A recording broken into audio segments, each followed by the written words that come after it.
They used to whisper it when they thought he couldn't hear. That cruel little word, spat like venom behind steaming coffee cups and folded newspapers. FG.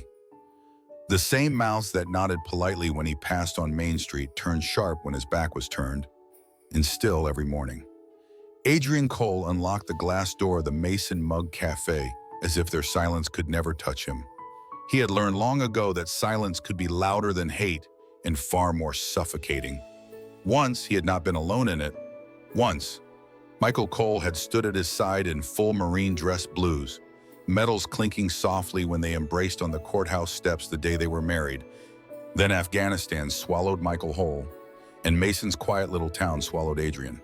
His in-laws cut him off within weeks of the funeral, returning Michael's folded flag but not their son's name.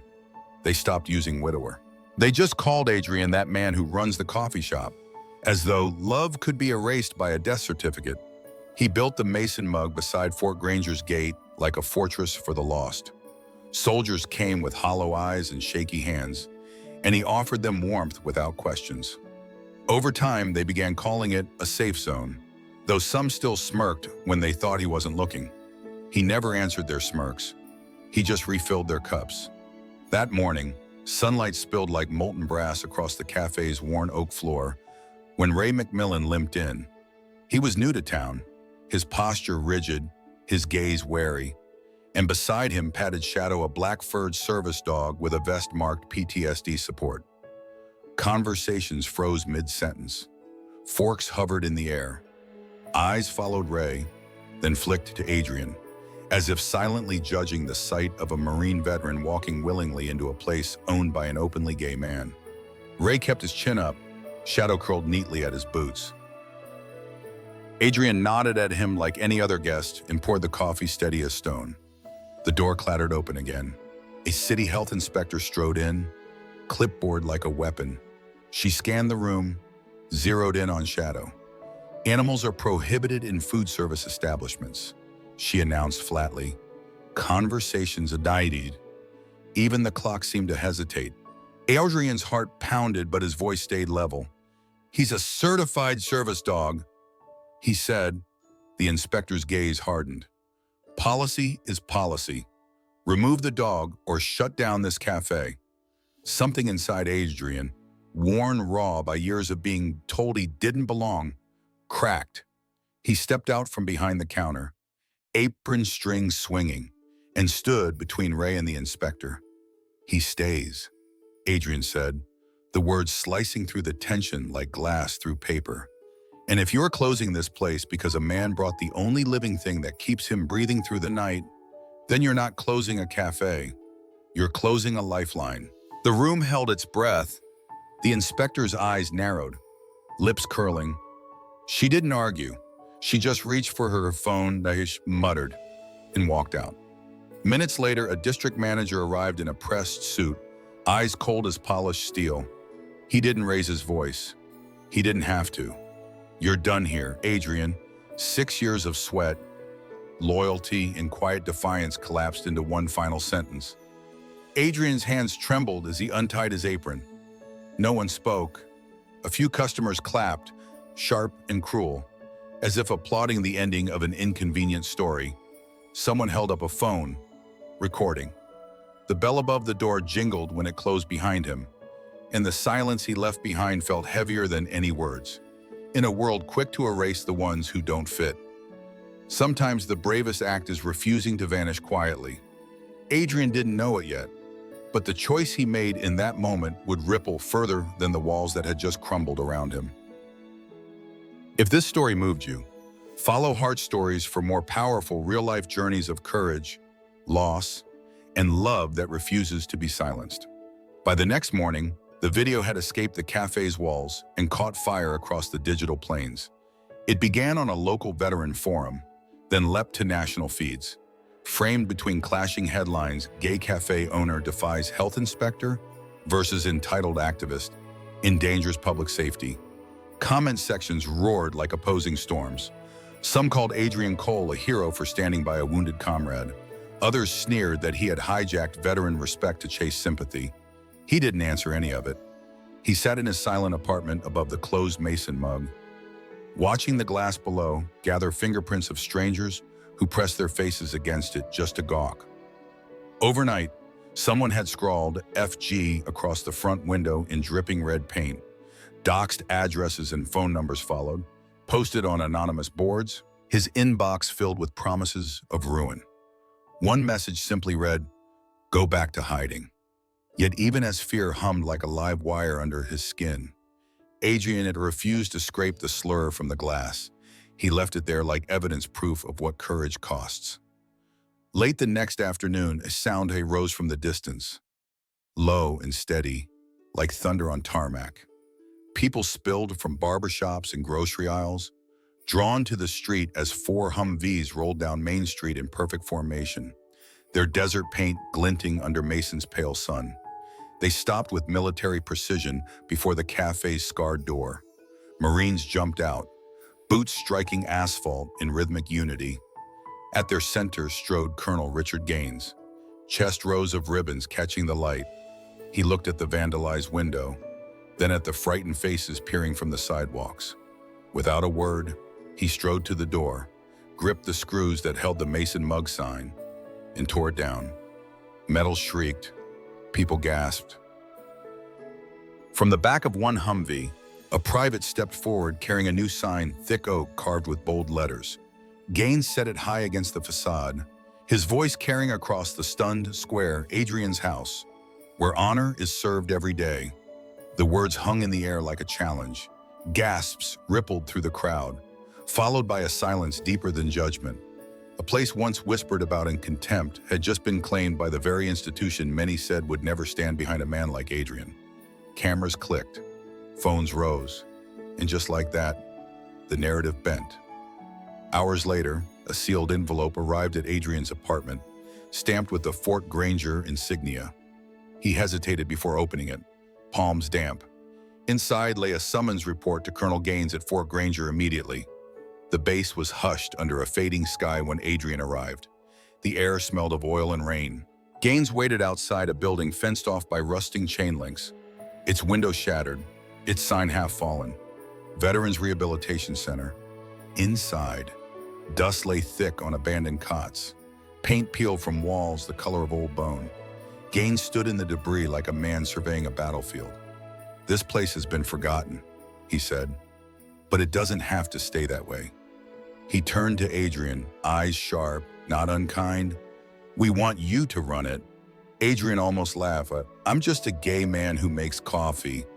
"Exactly," Gaines replied, "because you know what it's like to be cast out by the community you bled to belong to." The words lodged deep. Adrian looked around at the ghostly hallways, imagining them filled with weary eyes and trembling hands like he had seen in his cafe. He felt the weight of it, what it meant to be trusted with broken things. Prejudice thrives where empathy starves. That night, as he stood in the ruined center, Adrian understood that healing would not begin with credentials or policies. It would begin with daring to believe outcasts could become keepers of honor. The first weeks were a war fought with hammers and hope. The abandoned center at Fort Granger bled rust from every hinge. But Adrian Cole showed up each dawn with sleeves rolled and resolve steady. He scrubbed the mildew from forgotten walls, patched holes with reclaimed wood from the Mason mug, and coaxed light through windows clouded by years of neglect. He painted the main hall in warm earth tones, scattering mismatched armchairs like a living room where no one had to impress anyone. He lined one corner with thick mats for service dogs, including Shadow, who trotted around like he had been waiting for this place his whole life. In the foyer, Adrian hung a whiteboard and scrawled in black ink, "You don't have to be strong to walk in here." It stayed there like a quiet rebellion against every man up and tough it out. These veterans had been fed. Coffee brewed endlessly, rich and dark, filling the halls with a warmth sterile clinics never managed. He set aside one wing as a silent room for those trembling under the invisible weight of PTSD, where noise and light could not chase them. Another became a makeshift resource library filled with donated books and handwritten notes from former soldiers who once sat sleepless at the Mason mug. Word traveled fast, and soon weathered men and women drifted through the gates, shoulders tight, eyes wary. then slowly loosening as they tasted safety they hadn't trusted in years. Ray McMillan was there almost from the start. He had shown up one morning with paint cans and no explanation, just rolled color onto the walls beside Adrian until both their hands shook from exhaustion. He began repairing broken chairs, sorting donations, walking shadow through the grounds at sunrise. But the more Ray rooted himself here, the more resistance grew behind him. His family called, voices clipped and cold, warning that staying close to that gay man would cost him everything. Ray didn't argue. He simply returned the next day, eyes rimmed red, jaw clenched like he had chosen a battlefield of his own. Officials from the county came too, not with paint, but with clipboards. They prowled through the halls, inspecting outlets and fire extinguishers, then stopped before Adrian as if peering through him. "Do you have any certification?" one asked, "to provide clinical treatment to veterans?" The weight of their skepticism pressed like a boot to his chest. Adrian didn't flinch. "I'm not treating anyone," he said. "I'm listening to them." The words made one inspector's pen falter mid-note. They left without another word. Soon, a journalist from the local paper arrived, notebook trembling under the smell of fresh varnish and brewed coffee. Days later, the headline stretched across the Sunday edition, "From Café to Sanctuary. Adrian Cole heals with kindness." The photo showed him and Ray kneeling on the floor with shadows sprawled between them like a dark star. Exhaustion etched across their faces. Yet something luminous in their posture, as if the burden they were building might finally be lighter than the burdens they had carried alone. Healing, Adrian realized, was not a grand gesture. It was the slow, ordinary work of showing up even when you felt invisible, of daring to offer softness in a world that punished tenderness. By building this place, he was proving that compassion could be as practical as nails and paint, and just as necessary for holding broken things together. By autumn, the halls Adrian Cole had once swept alone hummed with quiet life. Service dogs padded softly between armchairs, while former soldiers traced their fingers along the bookshelf spines, their hands steadier than when they'd first arrived. Word had traveled far beyond Mason. Articles multiplied across veteran networks, interviews requested by morning shows, panels citing his center as a model of community-led reintegration. But nothing stunned him more than the embossed letter that arrived one rain-heavy morning. He had been nominated for the Civilian Medal of Distinction and invited to speak at the National Veterans Summit in Washington. The invitation split the country as sharply as the viral video had. Commentators debated him like a headline rather than a man. Some praised his center as a blueprint for dignity. Others scoffed that honoring an openly gay civilian blurred the meaning of sacrifice. One coalition of hardline veterans issued a public statement, "Real soldiers don't need an LGBT mascot." The words crawled across his phone screen while volunteers painted banners in the lobby. Adrian read them once, then placed the phone face down and kept folding pamphlets. He would not argue for his right to exist. When the day came, the summit hall glimmered with brass and ceremony, a cathedral to service. Rows of decorated officers filled the seats, shoulders square, eyes hard with the weight of wars they still carried. Cameras lined the walls like unblinking sentries. Adrian walked onto the stage in a simple gray suit, a small rainbow pin on his lapel glinting like defiance. The podium seemed to tower above him, but when he began, his voice carried with the clarity of someone who had stood too long in silence to waste another breath on fear. "I once loved a soldier," he said, "steady, Michael Cole. He died serving this country, and then I almost died being forgotten by it." After he was gone, the silence came not just grief, but erasure. "I stopped being a husband and became a rumor with a folded flag. I was told to be quiet, to disappear politely. Instead, I brewed coffee for the men who still woke up screaming at night. And when they walked into my cafe with shaking hands, I told them what no one had told me: they were still worthy of being loved." The words did not swell. They settled like rain on parched earth. For a heartbeat, the hall was motionless. Then applause broke like a wave, fierce and rolling. Cameras flashed. Adrian's gaze blurred at the edges. And in that sea of uniforms, at the farthest corner of the room, Ray McMillan stood motionless, his shoulders trembling, eyes glistening as if he were trying not to shatter. When the applause faded, an older veteran shuffled forward, chest heavy with medals dulled by time. He pressed something into Adrian's hands, a worn photograph of Adrian and Michael on their wedding day, young and incandescent. "You handed me my first coffee when I came home," the man whispered. "You made me feel human again." Later, as reporters swarmed and microphones buzzed, Adrian tucked the photo inside his jacket like a heartbeat. Recognition had not changed him. It had only confirmed what the center had quietly proven: dignity is not granted by titles or applause. It is restored when someone dares to see what pain has tried to erase. The photograph from the summit hung on the main wall now. Framed in cedar, Adrian Cole had sanded by hand. Beneath it, etched on a bronze plaque, read the words he had chosen late at night, while the center slept: "Honor blooms from persistent kindness." Visitors often paused there first, standing silently as if the plaque could steady them before they crossed the threshold. The center no longer smelled of fresh paint, but of grounded life coffee, dog fur, old leather, healing. Outside, autumn leaves spun in lazy spirals across the Fort Granger courtyard, and inside, the rooms pulsed with quiet rhythm, mugs clinking, soft voices, the shuffle of boots that no longer carried combat tension. Yet when the last lights dimmed and the gates locked for the night, the place fell still again. On one such night, Adrian sat alone behind the building near the fire pit he had built from broken bricks left in the weeds.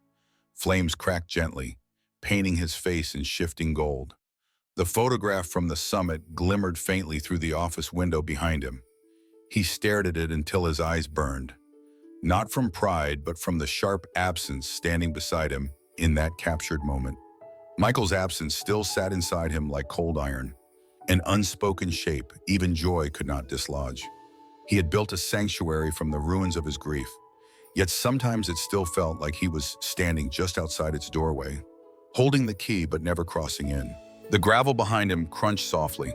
Shadow patted out from the dark first, then Ray McMillan emerged from the shadows. No uniform tonight, just worn jeans and bare forearms marked faintly with old scars. He moved slower than he did during the day, like someone carrying words heavier than gear. He stopped opposite the fire, its light etching his features in amber, and for a long while said nothing. Then, quietly, his voice unsteady, "You gave all of us a place to belong," Ray said. "But do you have one?" The question landed between them like a live wire. Adrian's breath caught. No one had ever asked him that, not even himself. Shadow lay down between them, head on his paws, eyes half closed as though he had been waiting for this moment longer than either man understood. The fire popped, smoke curled skyward, thin and fragile. Adrian did not speak. He simply looked at Ray, and something inside him, something walled off since the desert swallowed Michael, shifted. Ray's hand trembled, then reached across the firelight. Adrian stared at it as if it might vanish, then let his own hand rise, slow as forgiveness, and placed it into Ray's grasp. The world did not erupt or shatter. It softened. In that stillness, Adrian understood what he had feared naming. The center had not only saved those who walked through its gates, it had saved the part of him he had buried beneath duty and loss, the part still longing to love and to be loved, as simply as any other man. Because love, he realized, is not a betrayal of grief. It is what makes surviving worth the weight of remembering. Do you think Adrian should open his heart fully to Ray, or keep guarding it behind the walls he built? Comment your thoughts below, and follow Heart Stories for more powerful journeys of love, loss, and redemption.